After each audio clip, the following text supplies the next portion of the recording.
আদৌ ভালো কিনা, তো আমাদের পরিবেশনা এরকম কিছু ব্যাপার নিয়ে।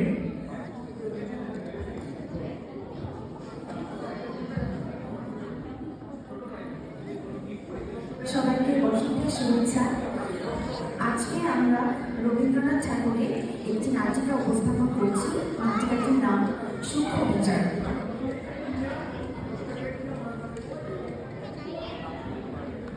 চণ্ডীচরণ বাবু যে মশাই ভালো আছেন?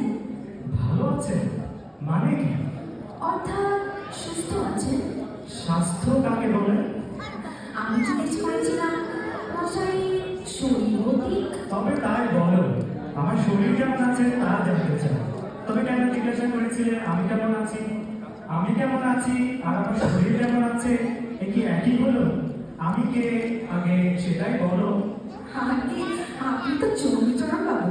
সে বিষয়ে কিন্তু গুরুতর তর্ক উঠতে পারে। তর্ক? তর্ক কেন উঠবে?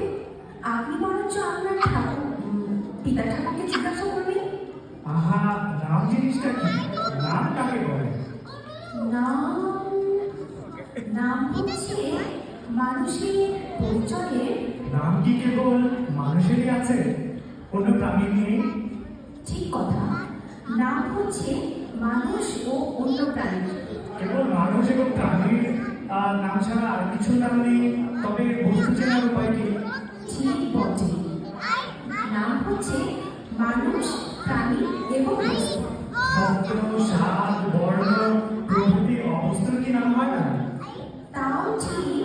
তাহলে নাম হচ্ছে মানুষ, প্রাণী, বস্তু ও অবস্তু প্রভৃতি। এবং অবস্তু এবং আমাদের মনোবৃত্তি ও হৃদয়বৃত্তি হ্যাঁ, এবং আমাদের হৃদয়বৃত্তি ও মনোবৃত্তি এবং অন্তর বাহিরের যাবতীয় পরিবর্তনের ও ভিন্ন ভিন্ন অবস্থা। যাবতীয় পরিবর্তনের ও ভিন্ন ভিন্ন অবস্থা। এবং আবার এবং এবং না বলে এইখানে একটা ইত্যাদি জানা যায় না। আচ্ছা বেশ, এখন সমস্তটা কি হলো বলতো, কথাটা পরিষ্কার হয়ে যায়।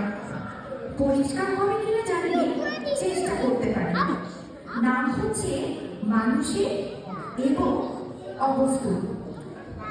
না না, বস্তু এবং অবস্তু এবং বাহিরের ও অন্তরের যাবতীয় হৃদয়বৃত্তির না না না না মনোবৃত্তি। এ তো ভারী মুশকিল হলো। যাকে নাম হচ্ছে মানুষের, প্রাণী এবং ইত্যাদি পরিচয়ের উপায়। কিন্তু এ সম্বন্ধে তর্ক আছে, পরিচয় কাকে বলে? আমি কাউকেই বলিনি মশাই, এবার আপনিই বলুন। ভিন্ন ভিন্ন পদার্থের প্রভেদ অবগত হয়ে তাদের স্বতন্ত্র করে জানা, এই চিত্ত। এছাড়া কি হতে পারে? তাহলে তুমি অস্বীকার করছো না? না, যদি অস্বীকার করো তাহলে এই সম্বন্ধে রুচিগত তর্ক হতে পারে। না না, আমি কিছু মাত্র অস্বীকার করছি না। মনে করো যদি করো। আগে না, মনেও করতে পারি না। তুমি না করো, অন্য কেউ করতে পারে। এ অন্য কেউ করবে এমন সাধ্য কার আছে? আচ্ছা বেশ, এ যেন স্বীকার করেই নিয়ে গেল। তাহলে নামে যদি পরিচয়ের একমাত্র উপায় হবে, তবে কি আমার চেহারা, আমার বৈশিষ্ট্য এগুলো আমার পরিচয় নয়? আজ সম্পূর্ণ বুঝেছি জানেন। নাম কাকে বলে তার নামগন্ধ জানি। এবার আপনি তাহলে বলুন। আচ্ছা, ভাষার দ্বারা স্বতন্ত্র পদার্থের স্বাতন্ত্র্য নির্দিষ্ট করা একটা কৃত্রিম উপায়কে বলে নামকরণ। এই যদি অস্বীকার করো। না না, আমি অস্বীকার করি না। কেবল তর্কের খাতিরে যদি অস্বীকার করো। তর্কের অনুরোধ নয়, বাবার অনুরোধ নয়।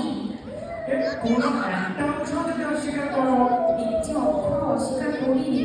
এই মনে করো আমি বললাম কৃত্রিম, এই কথাটা নিয়েও কিন্তু তর্ক হতে পারে। ঠিক তা উল্টো জানেন তো, ওই কথাটি সম্পর্ক দূর হয়ে যায়। আচ্ছা তাই যদি হলো, মীমাংসা করা যাক আমার নাম কি।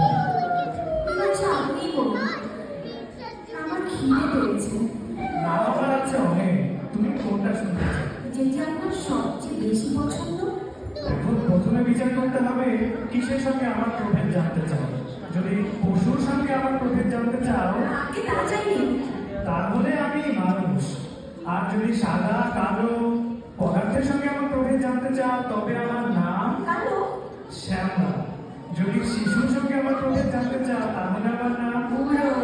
মধ্যবয়সী। এ সর্বনাশ! মশা, এবার কিন্তু বেলা হলো, অত্যন্ত ক্ষুধানুভব হয়েছে। আমার প্রস্তুত, এবার তবে আর রোশো, আসল কথাটাই তো মীমাংসা হলো না, সবে ভূমিকা হলো মাত্র।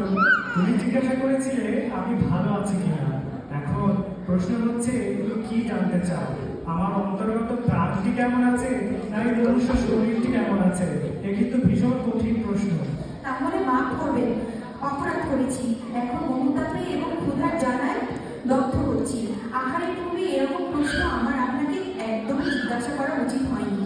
আমি ভালো আছি কিনা এ যদি জানতে চাও প্রথমে দেখা অবশ্য ভালো মন্দ কাকে বলে, তারপরে স্থির করতে হবে আমার সম্বন্ধে ভালোই বা কি আর মন্দই বা কি। এরপরে দেখতে হবে বর্তমানে যা ভালো তা মশাই, আপনার পায়ে পড়ছি, এখনকার মতো ছোট